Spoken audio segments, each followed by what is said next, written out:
Hindi maitatangging isa sa mga inabangan at hanggang ngayon ay patuloy na pinag-uusapan ang Kapuso star na dumalo sa GMA Gala 2023. Noong Sabado ng gabi, July 22 ay si Heart Evangelista.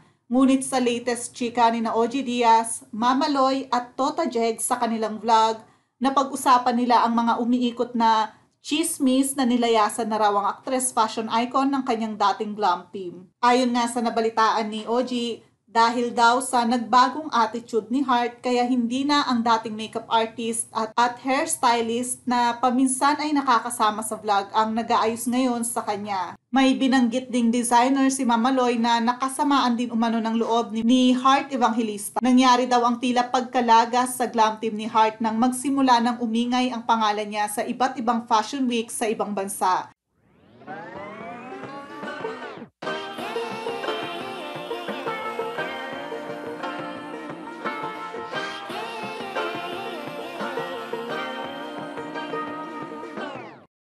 Nagpakita pa ng resibo ang host na nag-unfollowan na raw sa Instagram sina Heart at ang mga dating miyembro ng kanyang glam team.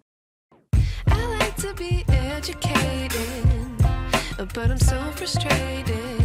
Hello to my loneliness. I guess that ignorance is